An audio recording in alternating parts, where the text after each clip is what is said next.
Welcome back, Team Hypercube Dubers. We are reviewing The House on the Haunted Hill. Betrayal at the House on the Hill. Betrayal at the House on the Haunted Hill. It takes about 4 times playing to be able to say the name. Just like, Where of you in a house rare? We're playing Cabin in the Woods. on the hill. On the hill. And reviewing how the experience was. This game definitely, for starters, takes up a lot of table space. Yeah, so it does. make sure you have a lot of space. I'm actually shocked that we had enough. That our table is pretty small. Yeah. We were all worried at the beginning of the game that we would not have enough room for all 3 floors of this house. You have to like suspend disbelief a little bit. He's Yeah. actually attached. Yeah. He's going. This is Yeah, yeah. yeah. But you figure out where everything fits. Right? I mean, pretty quickly. And Yeah. So how'd you feel about the learning curve? Was it not bad at all? Because every card when you pick it up basically spells out exactly what you have to do, and that's really it. And then you just have to know that there are a couple of icons, but really pretty fast. it is kind of a pain that, I mean, it's fantastic that every time you play it's a different experience. Yeah, that's but great. every time you play you have to learn new mechanics of the game. Yeah, and so that's why there's like the Trader Tome and the Survivor Tome, and so you're like, okay, what are we doing this time?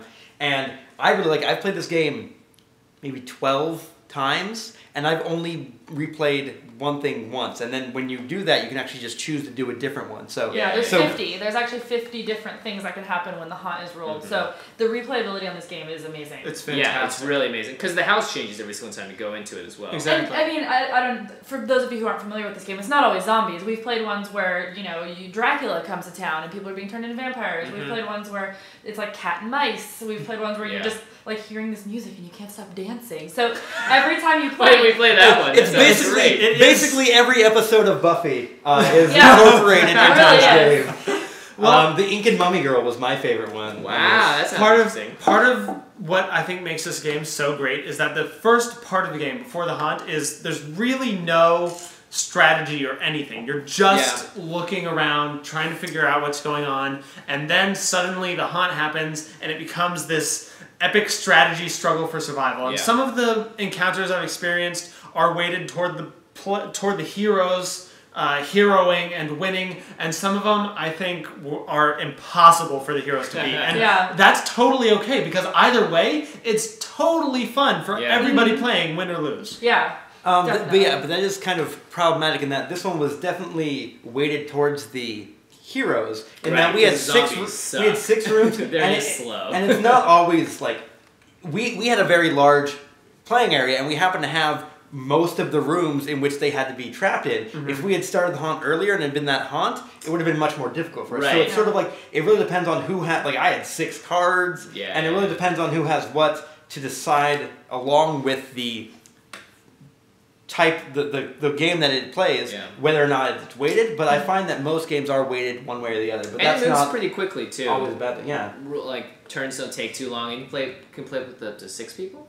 Yeah. So that's pretty interesting too. That's a big game and a big house at that point. Yeah. I think we've played with 6 once before. I think so, yeah. Usually we play with 5, so that's a good amount of people. And something that we didn't have to deal with because we had a lot of these rooms out already was the panic of trying to find a room, which has happened a couple times in other games. Yeah, you have to find a room or find an item, and you're just running through the house while these monsters are chasing you. We didn't really have to deal with that this time, which I think is the reason that there were only 4 zombies and not, as we thought during our strategizing session, like 5 or 6. Because there were 6 rooms that could possibly trap a zombie and only 4 zombies, so we did okay. Yeah, we got lucky. It made it tough because my win condition was just to kill you guys. Yeah. So if you guys were waiting in the rooms, I had no choice but to go in them. If you have to kill all the players, that's a pretty tough one. Yeah. It can be, like, being the trader is really fun because it's really fun to, you're exploring. It's like being these dungeon people. master almost. Yeah. You kind of get to choose what happens. You get to go away and bring back all the scary stuff. The people at the control center, Cabin in the Woods. But at the same time, it can be really scary because if you have something in your rules that you don't understand, there is nobody to ask.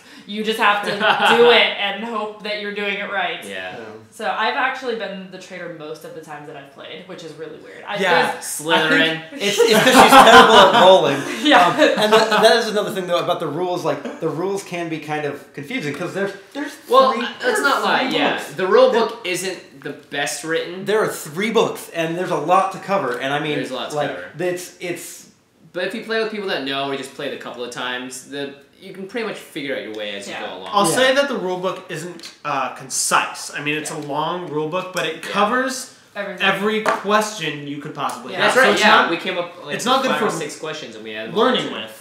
But it's good for solving the problems that come up, like you said. Yeah. If you guys make board games, I suggest in every rulebook you have a quick start game, which is basically you can play the game in like 15 minutes and just get the very basics down, and then expound upon each part. Yeah, look as you need to figure things out. Mm-hmm. But I do love the fact that the cards themselves say everything. They say everything you need to know. Yeah. So that's great. Yeah, and another thing we have overlooked is the characters are all really cool because they all have different traits. And if you guys play, if you guys play MMOs or any kind of game where you need to have specific, it was great that we had a character that was super buff and a guy that was super intelligent and fast. Too is that it's not just one character. So for I threw her, I don't know where she went, but for Zoe, there's a little girl, and then there's 2 different versions of the little girl. Oh, that isn't enough. There's 2 different versions of the little girl. Yeah, with slightly different stats. Yeah, but everyone has their own strengths and. Obviously, if you had an entire team that everyone's just really fast but not very strong, you're gonna lose. Yeah. So and the cool thing is if you become the haunt, we might have been screwed. Yeah. Because you're the strongest. Because I just punched through everything. I was actually worried about that earlier. They died, but then we don't have them to help fight off the haunt. Right. Yeah. On different haunts, Oxbellis has been the villain, and he has just killed everything in his path. Yeah. You don't want a big man doing that. Yeah. So cool. This is one of our favorite games. It's probably the game that we've played the most out of any board games. That's what it is. It's made by Wizards of the Coast, right here in Washington. WotC. Yeah. Also made Magic the Gathering. Yep. You may know that. This little game, you might know. But yeah, thanks for watching the series. Let us know what other board games you guys really like, or let us know if you've ever played Betrayal at House on the Hill. Your favorite haunt. That would be a great one to leave in the comments. I'd say Spoilers. Oh no, don't tell us your favorite haunt. Cut that out. Yeah. That's a terrible idea. This is a great family game, though. I will say that. Yeah. This is a very good family game. Despite the necessity of killing your loved ones. Yeah. But you can get to work together. All that good stuff. Yeah. So thanks for watching, guys. We'll be back with another board game sometime soon, and otherwise check out our video games. We'll link them to places. Bye. Goodbye.